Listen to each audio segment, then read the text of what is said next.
This is Backdoor Boink, where we welcome every side of everyone. Please note, this is an 18-plus podcast. It's time to put in some earbuds if you don't want to answer awkward questions from your children, family, or friends.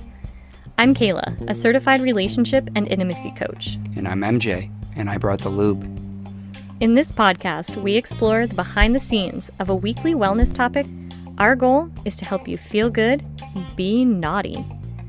Thank you for checking out our After Dark, After Hours podcast. You can find more information, including our YouTube channel, social media accounts, events, Discord, and products at boinked.com. That's www.boink-ed.com. Now, let's get in that back door.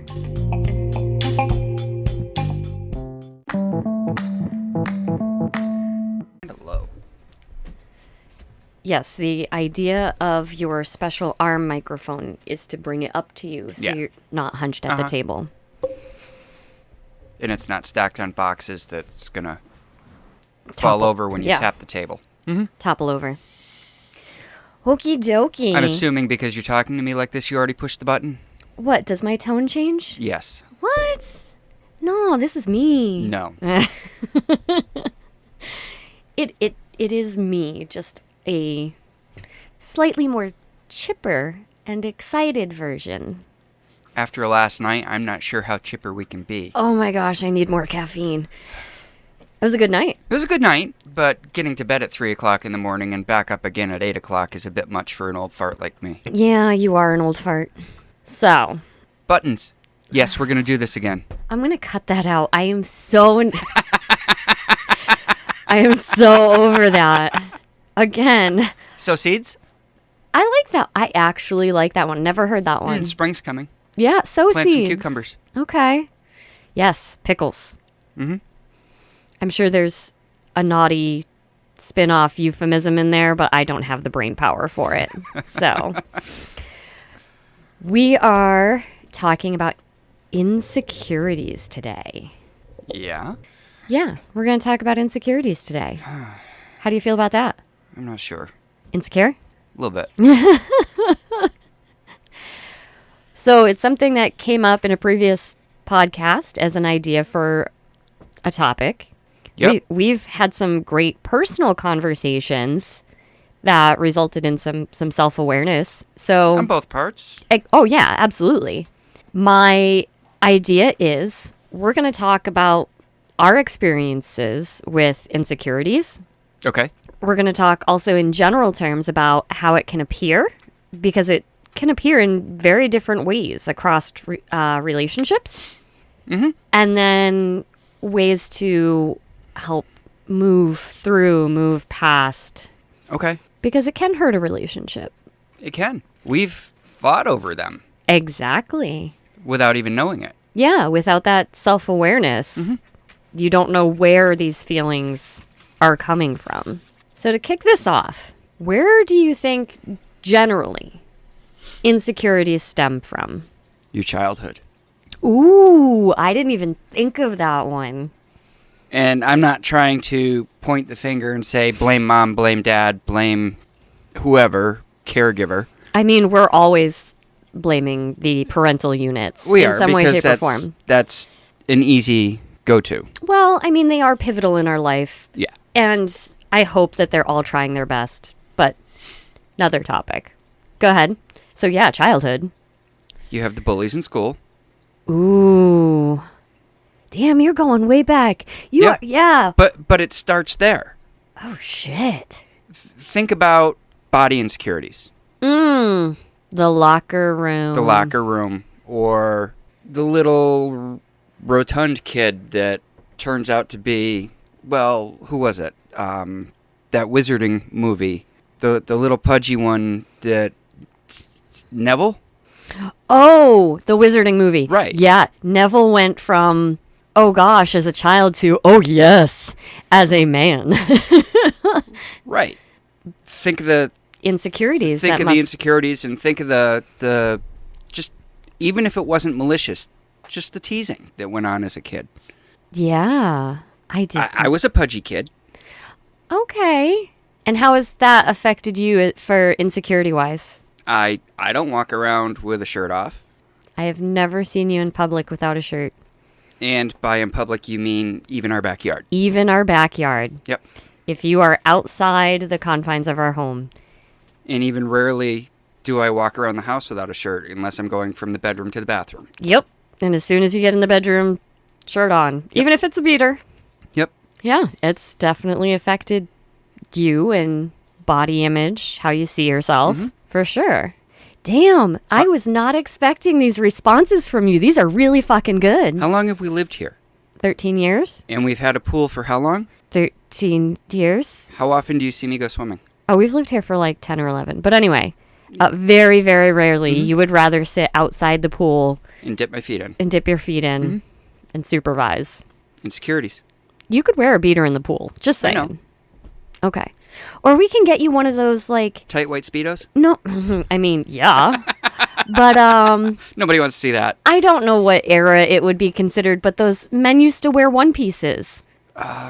They used to wear one-piece swimsuits that were shorts and they came all the way up like what we would consider a women's swimsuit nowadays. Or the surfer... Oh, body surfing you would outfit, love even. a body surfing outfit. Yeah. You love you some neoprene. Who doesn't? Yeah. Okay. That is a really valid point. And these insecurities can affect relationships. Mm-hmm. So let's, as I kind of outlined the kind of flow for this podcast, let's talk about insecurities that have affected our relationship more than you just not wanting to wear a shirt outside. Well, that's why the lights are always off. That is such bullshit. Ooh, we should put that in the poll. Sex, lights on or lights off? Okay. Yeah, that'll be in the poll. Remind me, because I'll forget. Lights on, lights off. Or is that supposed to be wax? I'm game for either. Anyway. Wax on, wax off, lights on, lights off. It's all good. It's all the good. Same. Mm-hmm. So let's talk about the insecurities that have affected our relationship. Okay. And I think this has a lot to do with how we approach sex. Okay. And I'm not sure how we get into this. What do you think? How should we kick Face this first? off? Face first. How else do I get into it? Yeah, get up in there. No. Okay. You got your thinking face on. I have my thinking face on. Let's start off with something that listeners, if depending on what they've listened to, may already know. Which is that starting off with the third time I ever had intercourse, it was kinky. I was wearing my, early 2000s belt and the chain link belt, and I was like, here, tie up my wrist. Took that off, and it just came naturally. Right. So ever since the third time having sex, my sex life has involved kink. Even starting to date guys who had only been vanilla. Oh yeah, you just start introducing little things here and there. And I never had anyone who was like, nope, not for me. So yeah, my sex life has always included kink. In one way or another. In one form or another, it's just natural for me. And your experience, what was your experience like with relationships and sex? In high school, yeah. There was kink involved. Was there? Oh, yeah. Like, to what degree? Oh, no. Come on, shed some light. No. No. Okay, on a scale of 1 to 10, how kinky? 8. Wow. But Color me impressed. the Okay. majority of my other relationships were not kinky. My previous marriage was strictly vanilla. Strictly. Strictly Very strictly vanilla. Vanilla. Okay. Like full-on missionary. No, you don't have to comment on that. Okay. And since you had experiences with kink previous to that marriage, and then it was strictly vanilla, how did that affect you? I bottled it up. Ooh. And being told that's gross, that's dirty, that's, so you got the shame involved in it. Shame. Yeah. Shame. And not the kinky kind of shame. No, not the kinky kind. Not the fun kind. Okay. So this is where it starts to become a difficult situation in our sex life because of our previous experiences. And so you were talking about childhood and school and all of these things that can affect people throughout their youth and development. Right. But even our previous relationships. They have big effects on people. Big effects. So this has come up when the few and far times between where we have explored other partners or whatever the case may be, or even, just scenes. Yeah. Me going to rope jams. Yep. Whatever the case is, this has become a source of insecurity. On my end. Yes.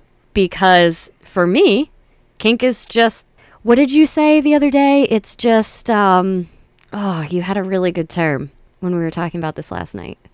Just run of the mill, par for the course, like nothing special about it. I don't know. Okay. Par for the course, run of the mill, nothing special. It's exciting on a very physical, basic level to me. And in your experience, kink for you is very, very different. You didn't have that in a previous relationship. It comes from for you, it's a very intimate connection. Mm-hmm. So when I'm interested in playing with partners and it involves kink, how does that make you feel? I don't necessarily like it. Okay. I have to work through it, think about it. We obviously talk about it and agree this is on the table, that's not. Yes. I'm okay with certain things. You're okay with certain things. And a lot of times I surprise you with the things I'm okay with because you're not. Yes. And then what always surprises me is when we come back and we circle back to the conversation, sometimes it changes. Yeah. You kind of revert back to, I don't know how comfortable I am with you exploring kink with anyone else. And it's that knee-jerk reaction, even after... That's what it is. Yeah, we're coming up on 14 years together. It's that knee-jerk reaction. And my thing is when we first started dating, you made a comment about making love. Right. And I'm saying that with a face like... Trying to hold back the vomit. Just trying to stop from laughing, trying to take it seriously. Well, you didn't think it was possible. I really didn't. My concept of intercourse at the time... If it didn't involve slapping or choking, it wasn't sex. Yeah. I was like, you want to be gentle and sensual and like have an emotional reaction and bond there? Like, nah, sex is for fun and reproduction or, either or. It's animal instinct. There's no... meh. Ooh, I love the growl. Nice job. And then you went and you did a thing. And yes, this is recorded. And yes, I am saying this once. You proved me fucking wrong. She liked it. I liked it. I did. And I kick myself in the ass every day for doing it. Why? 'Cause that's what you like now. With you. with me. Yep. So now we're stuck in this position where I will only share that intimate, sensual, air quotes, love making with you. And I want nothing to do with it. And you're like, I've had vanilla. I want to share kink with you. And now we're at a crossroads where there's different cravings a lot of the time. Or if we do explore with other people, I'm like, I'm just going to do the physical kinky thing. And you're like, I'm just maybe going to do the vanilla thing. And my insecurities rise up and your insecurities rise up. Oh, yeah. So this was a whole revelation that we had. Yeah. And it was very illuminating. And what I love about this is part of overcoming insecurities is this self-reflection. And is putting your insecurities into words. It was, again, 14 years before we kind of made this full pinpoint, real distinction and understanding of why we have very different perspectives on exploration. So let's talk about how insecurities look in a relationship, how they rear their heads, how they can affect it. Okay. Well, they're different for everybody. Exactly. There's a whole bunch of different ways that these can show up. So what's your first instinct? I make a face. Okay. No. What is your first emotional instinct? Anger. Anger. Okay. Okay, so yeah, emotional volatility. Why are we talking about this again? Ooh, control. So it starts with the anger because why are we talking about this again? Okay. You know my feelings on it. Okay. Then I stop and I think, and I process. So you let me walk away, and you let it stew, and I process it. And for me, I go through the anger, the slump, the downward spiral. And then for me to be able to put it into words, I have some sort of little epiphany, and I sit down and I have to write it out. Yes. I can't, for someone who's in communications, I can't communicate with words.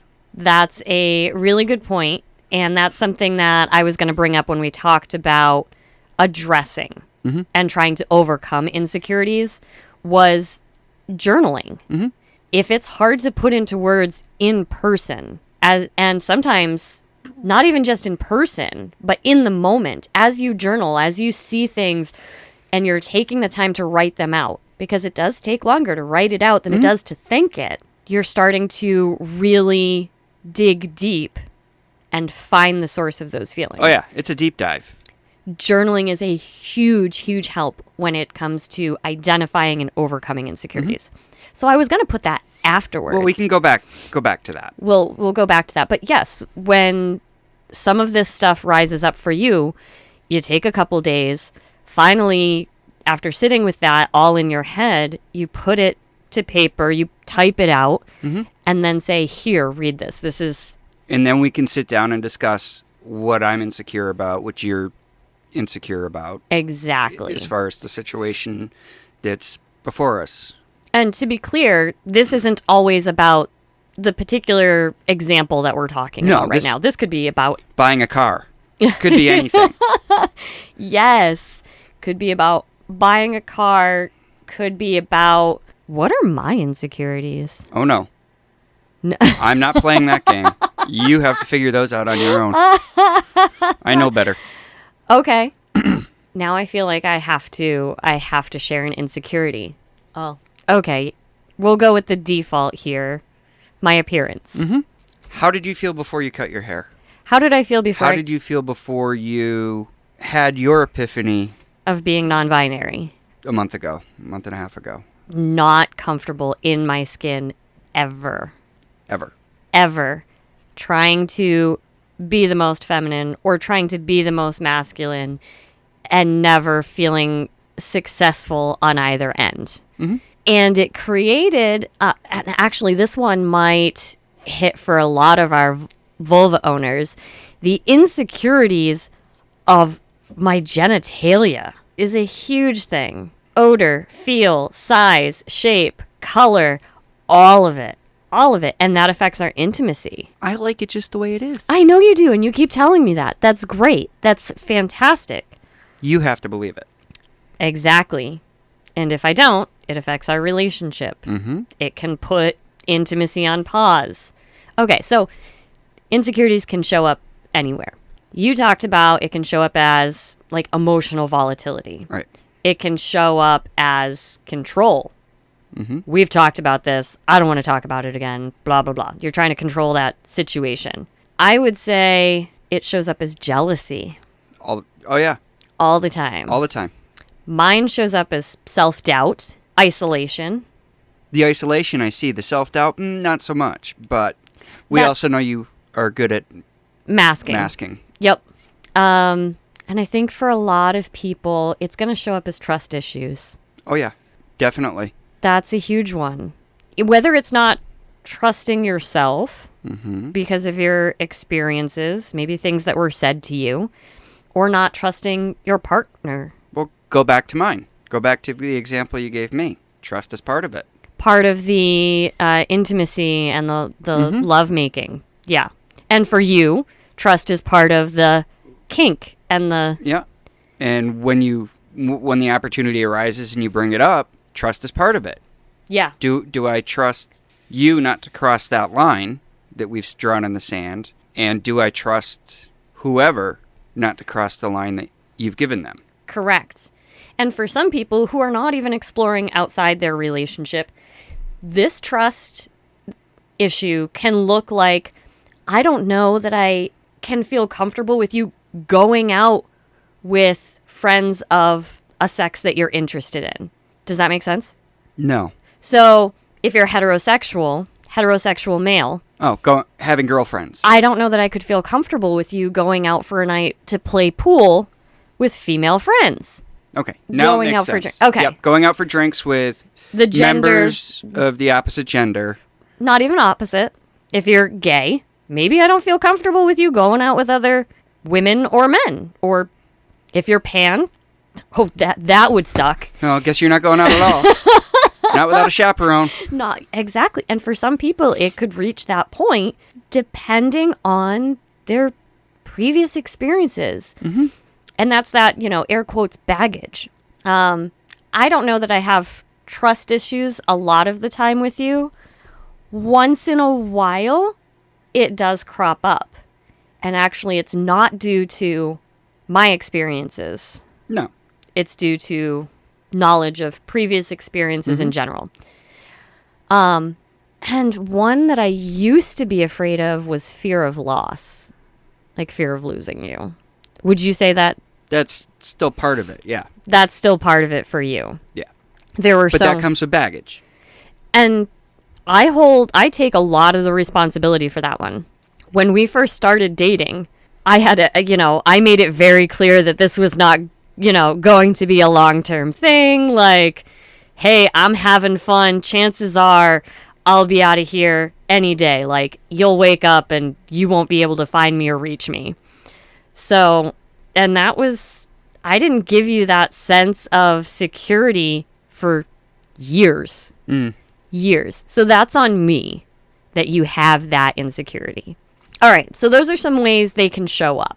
Let's talk about overcoming them. We talked about journaling. Mm-hmm. Can't stress that one enough. Part of the thing with journaling is once I say it, it's out of my mouth. It's said. With journaling, I say it on paper, in the computer, whatever. I can read it. Do I really want to say that? Maybe I can reword it. Ooh. I can go, well, maybe that's not such a problem, but this actually is the issue. It gives you a chance to digest it a little bit and look at it. You can walk away from it, come back to it, and rework it. Yes. And then I'll kick it over to you, you'll read it, and then we'll sit down and talk about it. Yes.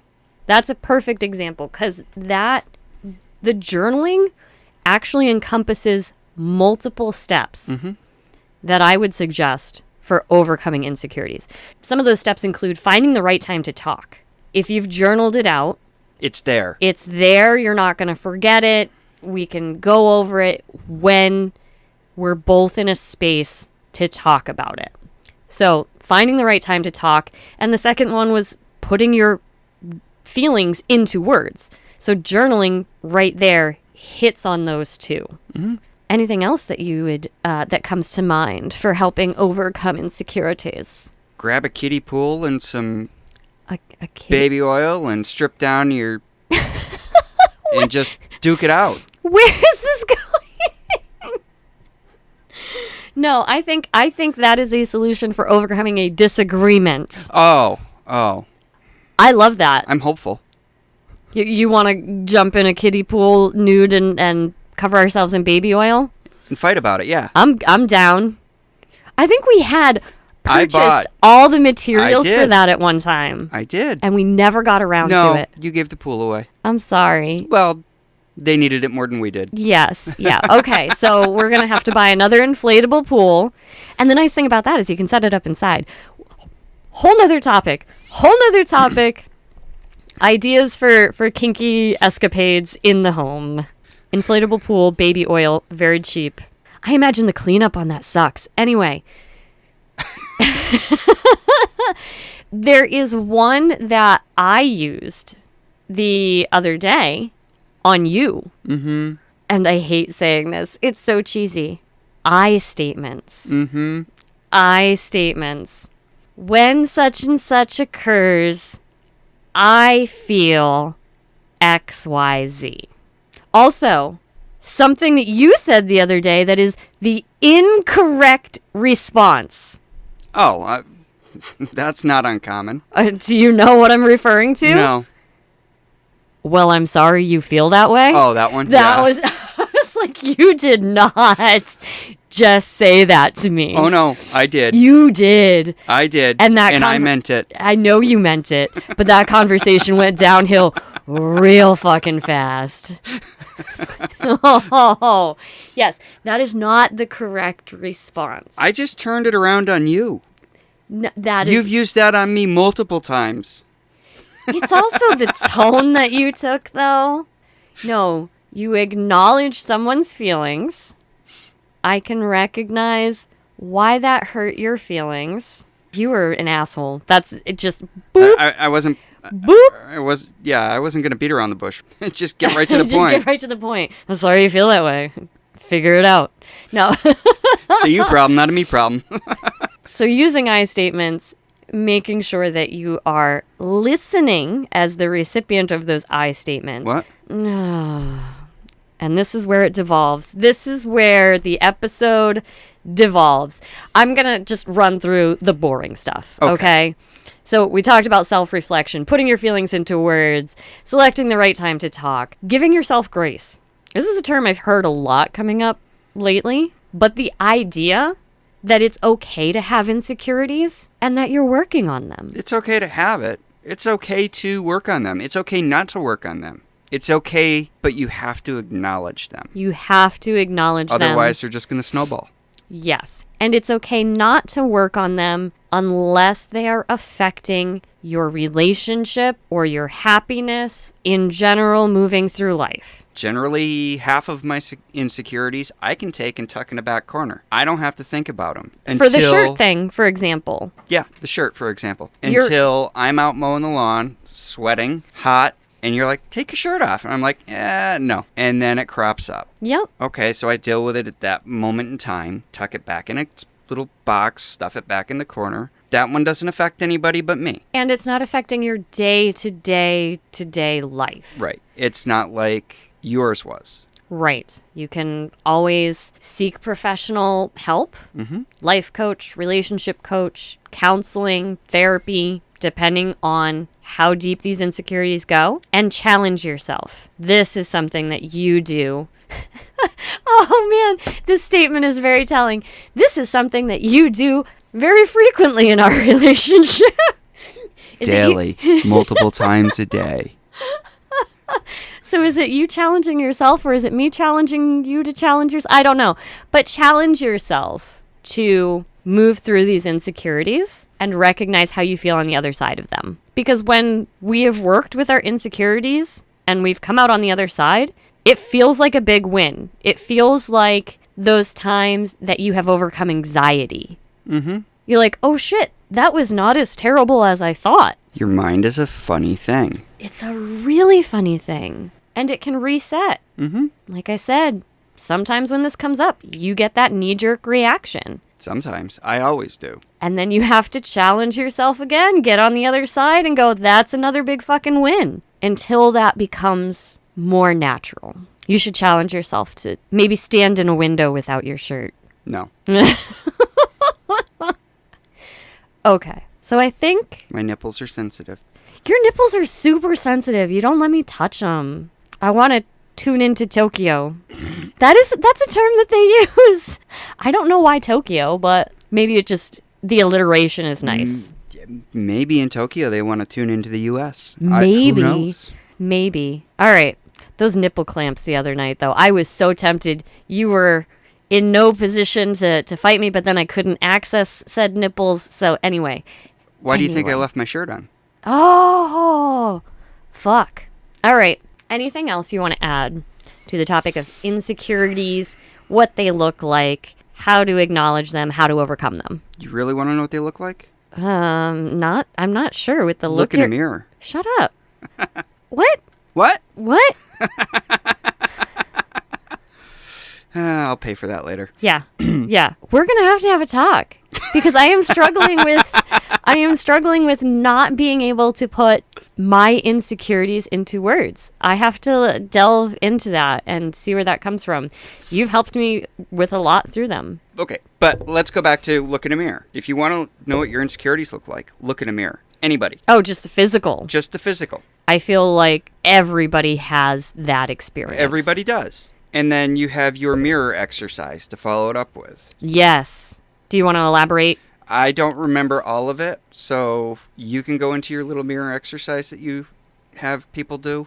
Yes. So the mirror exercise is a really common tool for relationship coaches or even life coaches, I assume, to help people through those physical insecurities. And it's this idea of standing in front of a mirror to a nudity level that you're comfortable with. And hopefully this nudity level increases over time. But looking at the feature, the physical feature that is the area you're insecure about, acknowledging that insecurity, and then finding some way that you can appreciate that body part.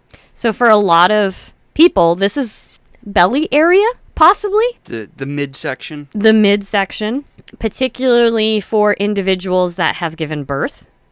Stretch marks, skin, leftover weight, whatever it could be. And so finding something that you can recognize that body part for. So it could be, this is a part of my body that carried life. And saying those aloud. That's important. You have to hear yourself. You have to hear it. You can't just think it. It's not prayer. It's not. But I have 10 different voices in my head. So pick a voice, get whatever accent you need. I don't know, start doing Scottish or something and say it out loud because that's going to send different signals. There's a different level of honesty and vulnerability in putting that out there. So what could you say about your midsection, your torso? It's hairy. That's not a bad thing. It's itchy. It's itchy. No, something appreciative. If you were to do the mirror exercise, what could you say? There's nothing I would say. I like my shirt just fine. We're trying to set a good example for people. I understand that, but there's some things that I just don't need to unpack. Wow. You know what I would say about your midsection? It's fuzzy. I do like the fuzz. I think that right there, It's a good lint collector. It's a great lint collector. I love digging in your belly button and pulling out that little fuzz ball. Fucks. Fucks. Yes.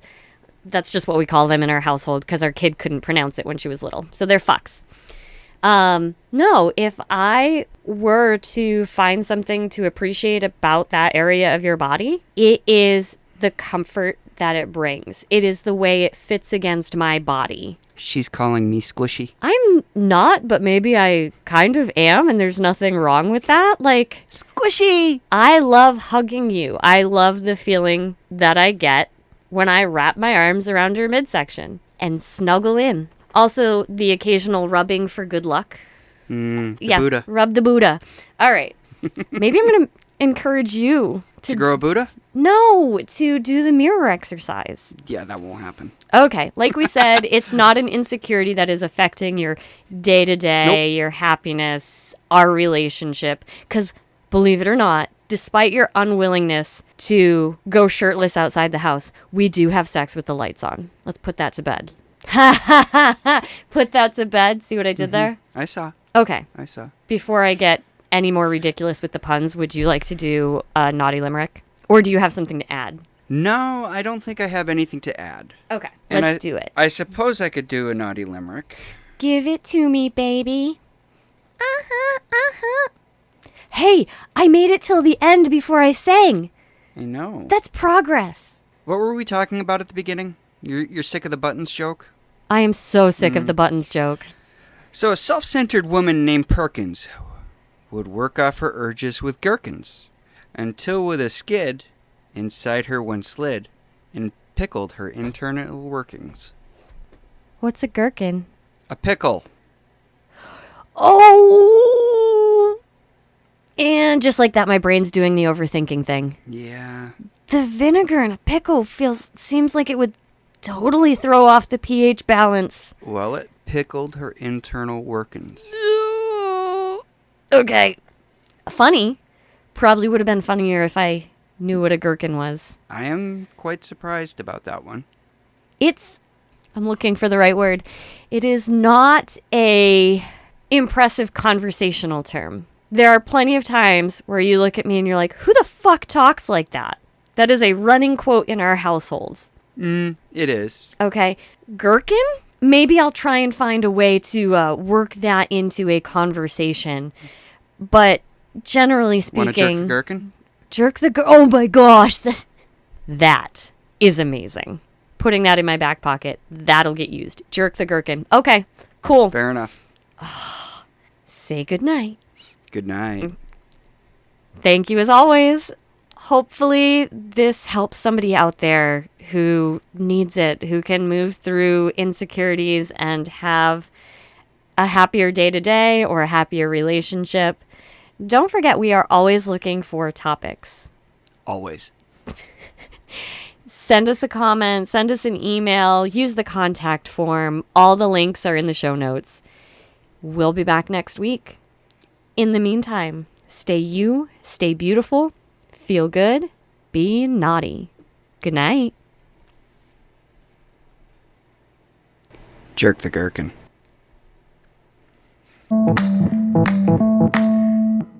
Thanks again for listening to this podcast. I started Boink in 2022 with the goal to create a safe environment and culture for all genders and sexual orientations, to learn about and embrace every part of themselves and one another. We offer workshops, events, and various inclusive products, along with consultations to make sure we take a holistic approach to enhancing individuals' sexual satisfaction with themselves or their partners. I believe that when you accept yourself and your partner on the most intimate of levels, it filters out into your daily life. The World Health Organization recognizes this, saying sexual health is fundamental to the overall health and well-being of individuals, couples, and families, and to the social and economic development of communities and countries. So as long as you'll have us, Boink will be here. Kink-affirming, gender-blurring, sex-fulfilling. And you can find any of our details at www.boink-ed.com.